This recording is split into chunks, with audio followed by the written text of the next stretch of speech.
축의금은 당연히 우리가 가져가는 거야. 너희는 아직 어려서 모르는구나. 축의금이라는 게 어른들끼리 주고받는 거야. 그리고 결혼 날짜, 드레스, 신혼여행지 등등 나랑 같이 상의해서 결정하자꾸나. 너희들끼리 결정하지 말고. 결혼이 너희만의 문제가 아니야. 가족들 체면도 생각해야 되는 거야. 그리고 결혼하고 집에 들어와 사는 게 좋을 것 같은데. 내용을 더 듣고 싶으시다면 구독과 좋아요 부탁드립니다. 안녕하세요. 저는 은주예요. 29살이고 초등학교 교사로 일하고 있어요. 지금부터 제가 겪고 있는 고민을 들어주시고 조언을 해주셨으면 해요. 제 남자친구 민호는 35살 건축기사예요. 6년 동안 사귀면서 정말 좋은 사람이라는 걸 확신했어요. 성실하고 따뜻하고 저를 정말 아껴주거든요.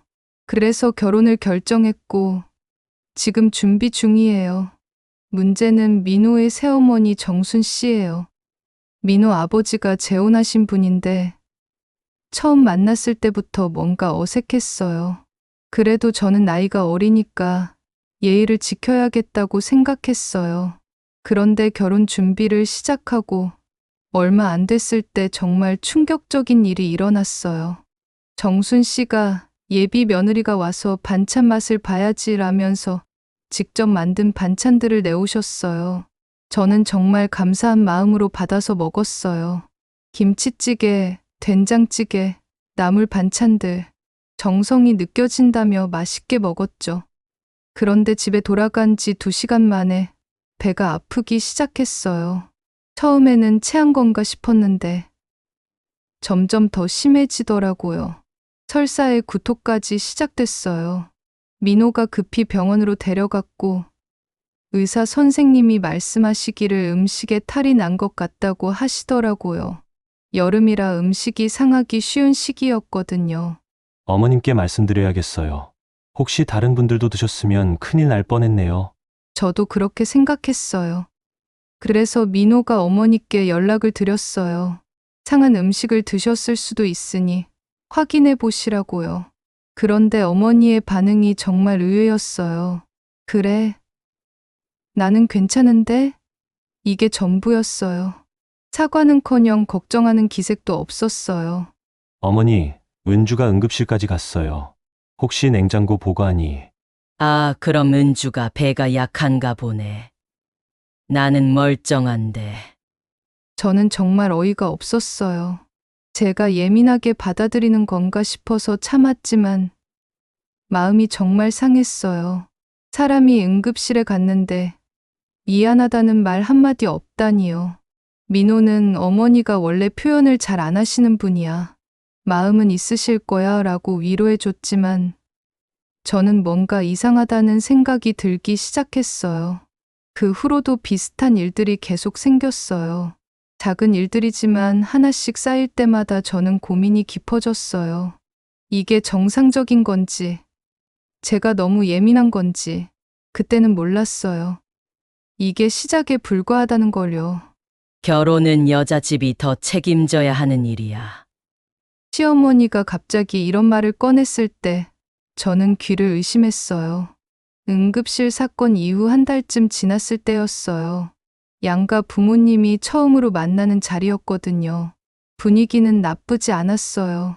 저희 부모님도 시어머니와 민호 아버지께 정중하게 인사드렸고 맛있는 식당에서 화기애애하게 식사를 시작했어요. 민호도 양쪽 부모님 사이에서 중간 역할을 잘 해주고 있었고요. 그런데 식사가 반쯤 지났을 때 갑자기 시어머니가 이상한 이야기를 시작했어요. 처음에는 요즘 젊은 사람들 결혼 이야기, 경제적으로 힘든 시대라는 일반적인 얘기였어요. 하지만 점점 이상한 방향으로 흘러갔어요. 결혼은 남자가 여자를 데려가는 거라서 여자 쪽에서 더 준비를 잘해야 한다는 식으로 말하기 시작했거든요. 요즘 세상이 좀 바뀌긴 했지만 결혼은 원래 여자가 시집 가는 거니까 여자 집에서 더 신경 써야 하는 게 맞지 않나요? 저희 부모님은 당황스러운 표정을 지으셨어요. 특히 아버지는 요즘은 그런 시대가 아니죠. 두 집안이 힘을 합쳐서 라고 말씀하려다 말을 끊으셨어요. 하지만 시어머니는 멈추지 않았어요. 오히려 더 구체적으로 말하기 시작했어요. 결혼 준비 비용부터 시작해서 신혼집 마련 혼수까지 모든 걸 여자 쪽에서 더 많이 부담해야 한다는 식으로 말했어요. 민호가 워낙 성실하고 좋은 아들이니까 은주가 좋은 시집을 가는 거 아닌가요? 그러니까 여자 쪽에서 더 감사해야죠. 그 순간 저는 얼굴이 뜨거워지는 걸 느꼈어요. 마치 제가 민호에게 몸값을 치르고 결혼하는 것처럼 들렸거든요. 어머니도 표정이 굳어지시는 게 보였어요. 민호가 급히 끼어들었어요. 어머니 그런 말씀은. 하지만 시어머니는 요즘 젊은 사람들이 이런 걸 모른다니까 라며 웃어 넘겼어요. 그날 저녁 집에 돌아가서 부모님과 이야기했어요. 어머니는 저 사람이 무슨 생각인지 모르겠다고 하셨고, 아버지는 민호는 좋은 사람 같은데 어머니가 좀 그렇네 라고 걱정스럽게 말씀하셨어요. 저도 혼란스러웠어요. 민호는 평소에 그런 생각을 한 번도 내비친 적이 없거든요.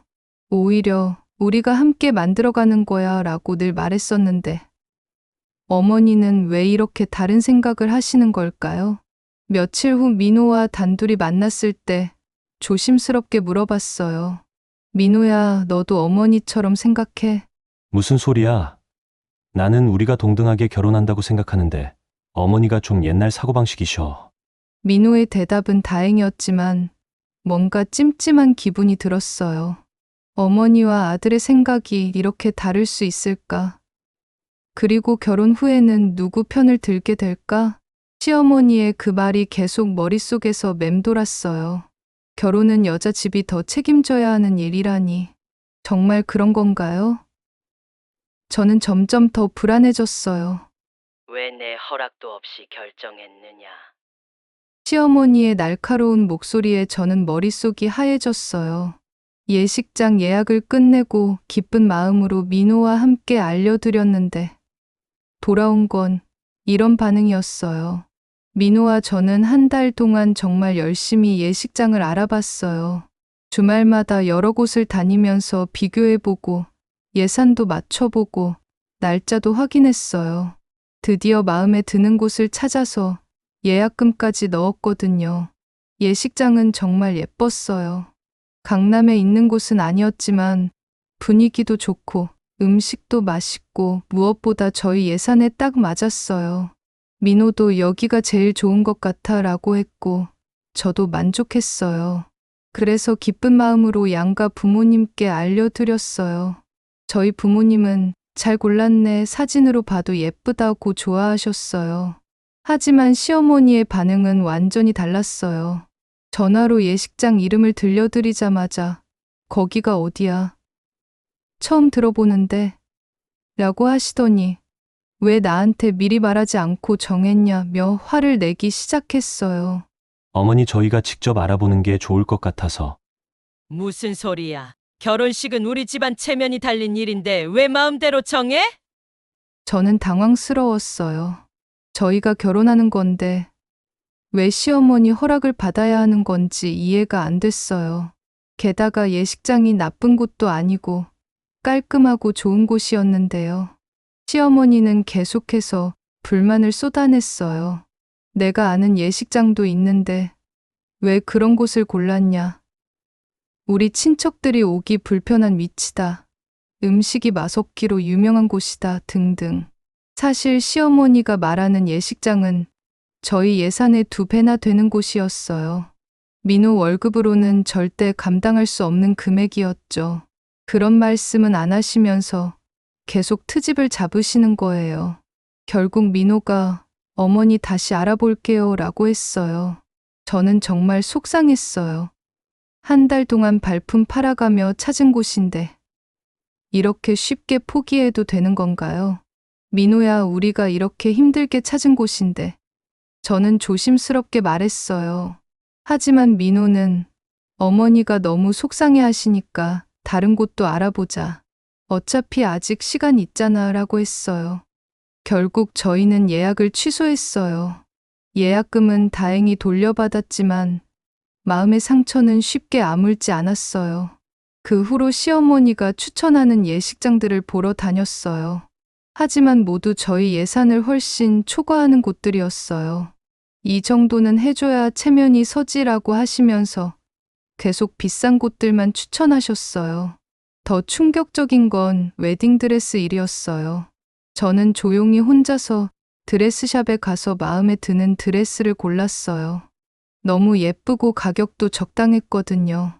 그런데 시어머니가 그 얘기를 들으시고는 또 화를 내셨어요. 드레스도 나한테 말 없이 정했다고?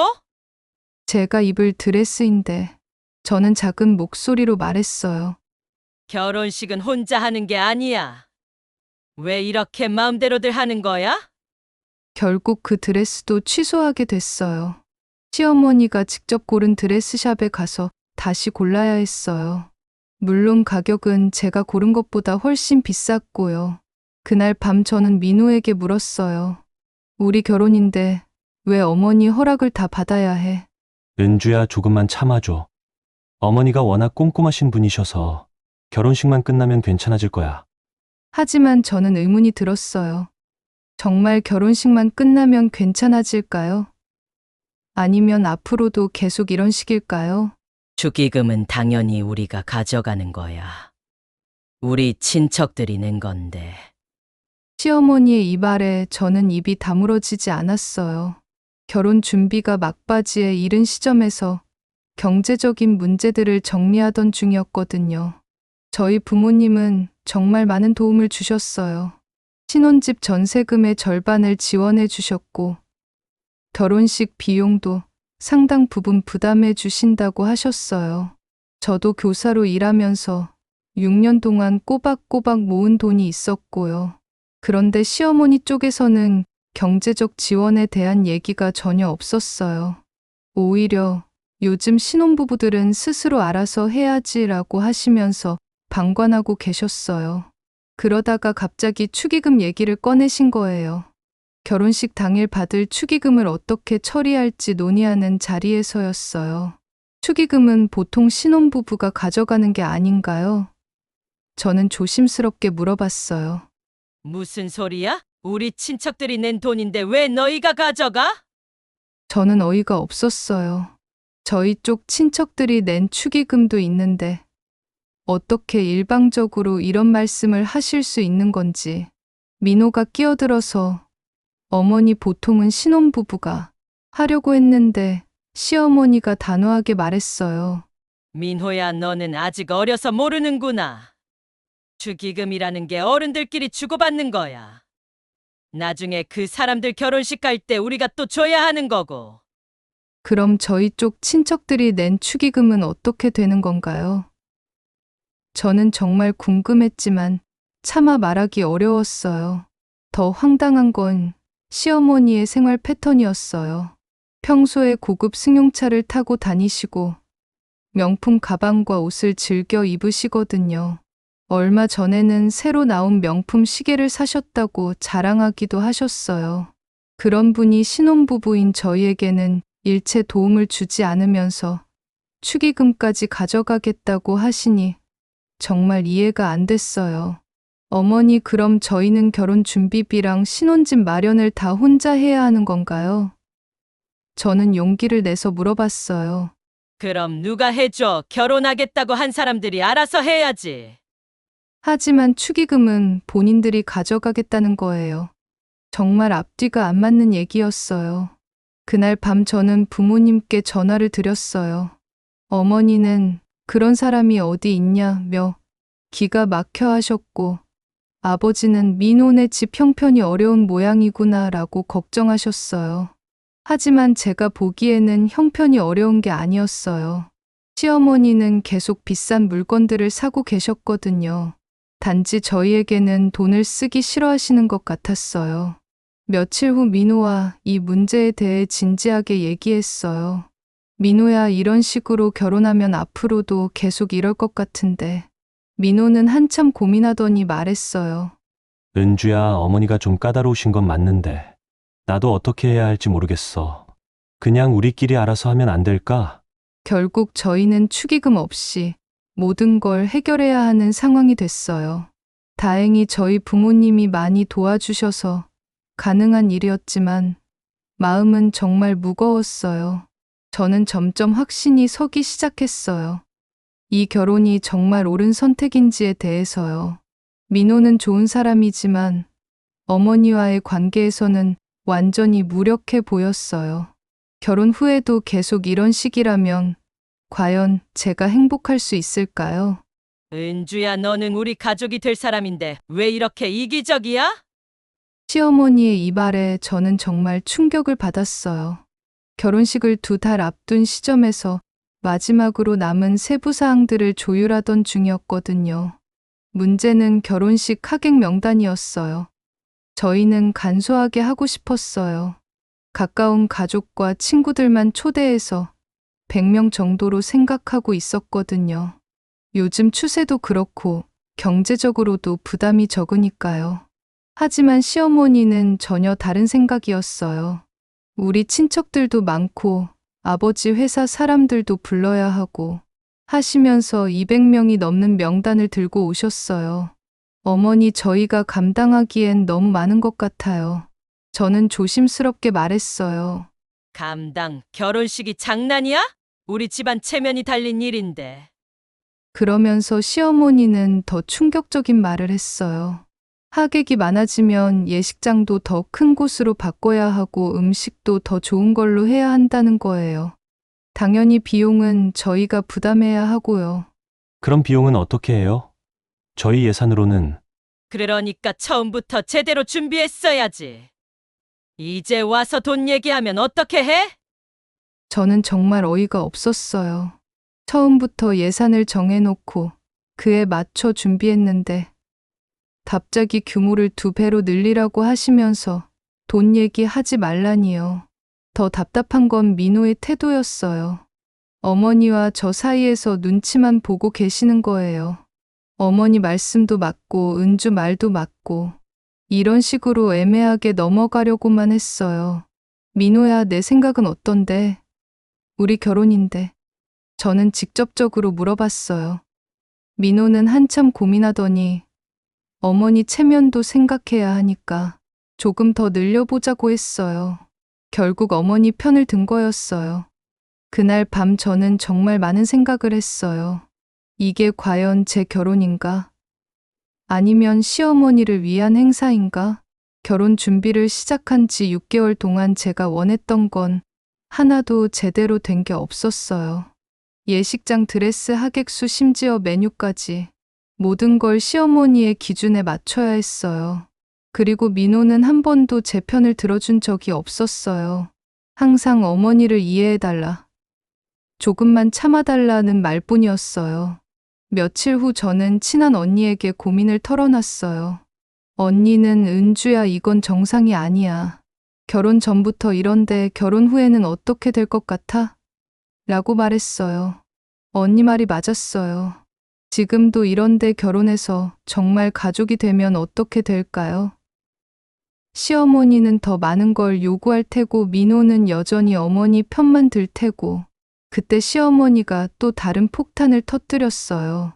은주야, 결혼하면 당분간 우리 집에서 살면 어떨까? 네. 신혼집은 이미 구해놨는데요. 저는 당황했어요. 신혼집이라고 해봤자 좁은 원룸이잖아. 우리 집이 훨씬 넓고 좋은데 왜 굳이? 저는 소름이 돋았어요. 신혼집까지 포기하고 시댁에서 살라는 거였어요. 그럼 정말 시어머니의 통제에서 벗어날 수 없게 되는 거잖아요. 어머니, 저희는 독립해서 살고 싶어요. 저는 단호하게 말했어요. 독립.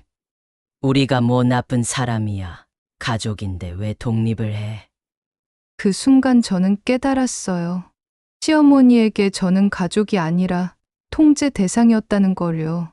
그리고 민호는 그런 어머니의 요구를 거절할 의지도 능력도 없다는 걸요. 저는 진지하게 파혼을 고려하기 시작했어요. 은주야, 파혼은 너무 극단적인 선택 아니야? 민호의 말에 저는 씁쓸하게 웃었어요. 결혼식을 한 달 앞두고 저는 마침내 민호에게 솔직한 마음을 털어놨어요. 더 이상 이 결혼을 진행할 수 없을 것 같다고요. 지난 몇 달 동안 겪은 일들을 차근차근 정리해보니 제가 결혼하는 게 아니라 시어머니의 요구사항을 들어주는 사람이 되는 것 같았어요.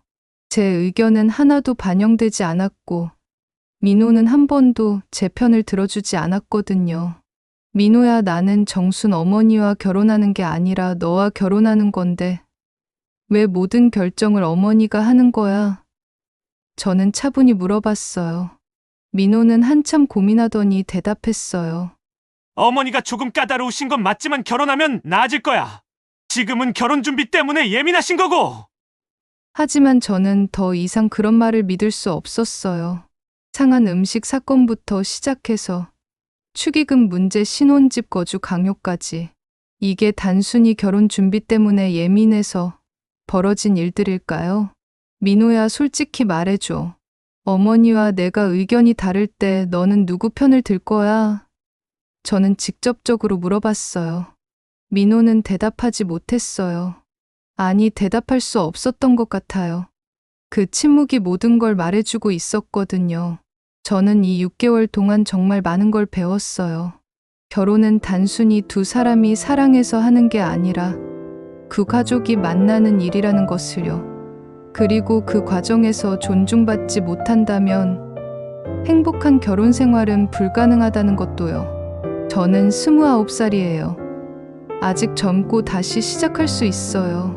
하지만 이대로 결혼한다면 앞으로 수십 년을 시어머니의 통제하에서 살아야 할지도 모르죠. 민호는 좋은 사람이에요. 정말로요.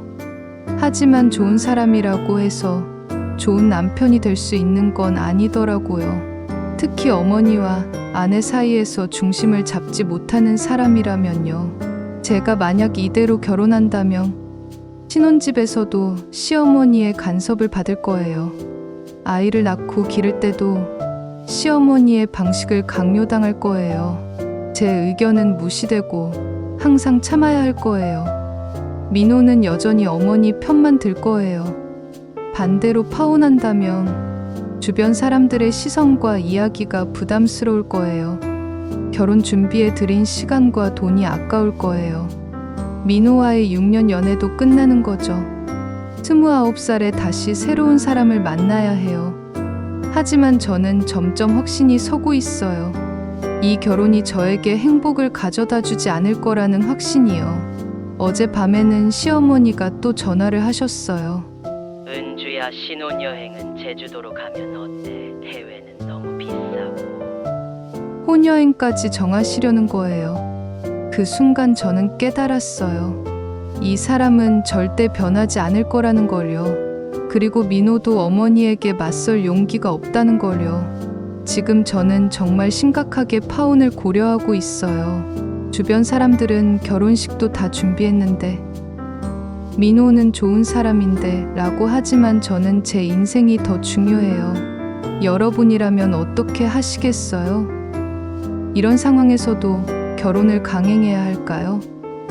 아니면 용기를 내서 파혼해야 할까요? 정말 간절히 여러분의 조언이 듣고 싶어요. 혼자서는 너무 어려운 결정이거든요. 정말 간절히 여러분의 조언이 듣고 싶어요. 혼자서는 너무 어려운 결정이거든요.